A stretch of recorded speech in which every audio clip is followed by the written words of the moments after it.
So you clicked on the video to learn more about Google's Bard AI and Microsoft's alternative. I used the text-to-speech bot from readloud.net because it is fitting for this video. Let's begin.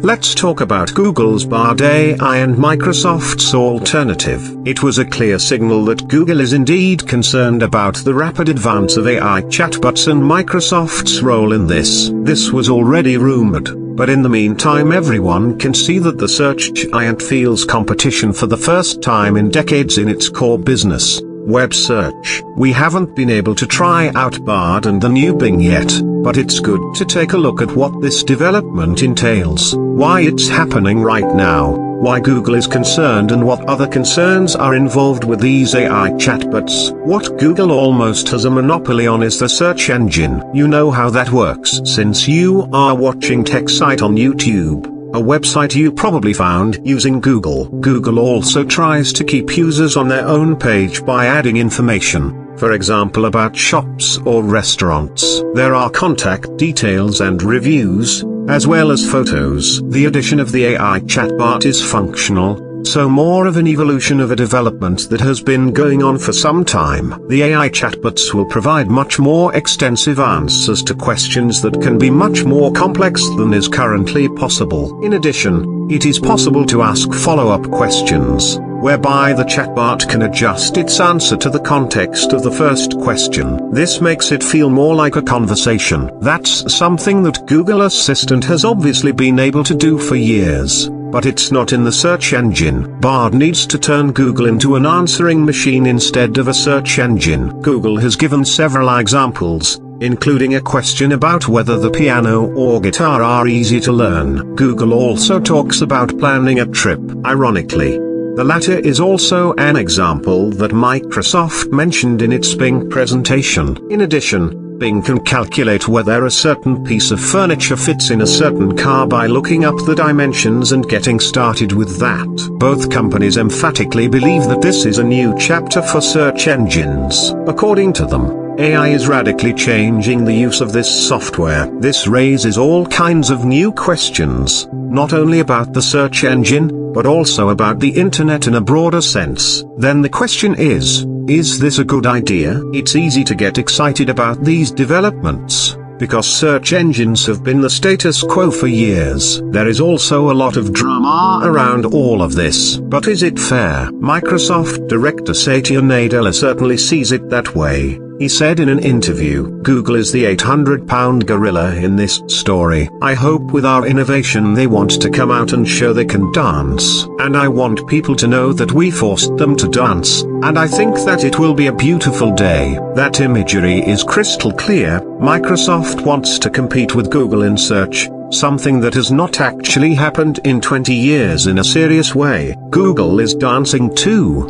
Bard's hasty announcement shows it's taking the threat from Microsoft seriously. Yet rushing the release of the new Bing and soon Bard is not without risks. There are several risks to think of, but two of them stand out. The first has to do with responsibility around the release of artificial intelligence products, and the second has to do with the role of search engines on the internet. Every company involved in artificial intelligence is aware of the risks of the technology. At ChatGPT it has been clear for months now that he constantly gives incorrect or not quite correct information. ChatGPT users are probably aware of this, but are search engine users? The demonstrations accompanying the announcements give little hope. Bard mistakenly believed that the James Webb Telescope was the first to photograph an exoplanet, and Bing made a long line of factual errors and incomplete characterizations. It went wrong, among other things, with the display of quarterly figures, which is simply looking up numbers in tables. Of course,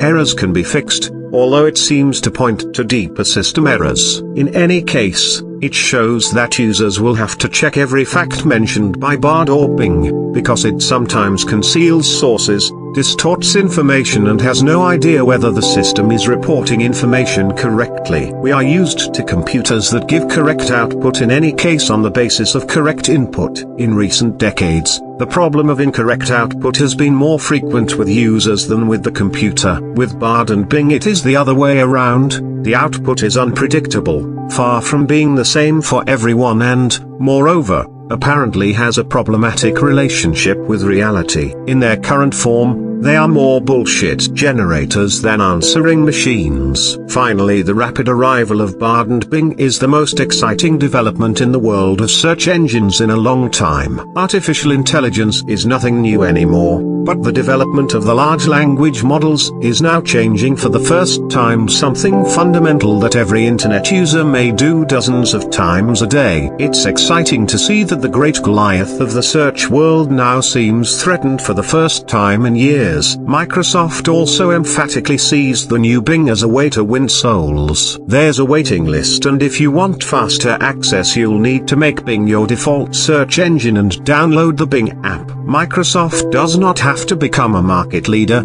says Nadella. According to him, a few percent extra market share would already be valuable. On Windows, Google makes more money than all of Microsoft, so we start there. There's a big opportunity for us if we can gain a little bit of share, whether it's for our browser or our search engine. Moreover, there is already a risk on the side of internet sites that receive less traffic from search engines, but also creating content is easier than ever. As I've said, as I understand it, these models allow all sorts of articles to be written at an even higher rate. In the least, I find this worrying because there is already far too much duplicate and contradictory information on the internet. Moreover, in many cases the output from these systems isn't even accurate so far, and we'll have to see if we can rely on Bing and Bard's answers anytime soon. We are moving towards a world in which chatbots will summarize information from other chatbots. Whatever the outcome, the internet as we know it will probably change profoundly. That is exciting in all kinds of ways because of the opportunities and the risks. Let's hope the rush to get this out doesn't cause any accidents.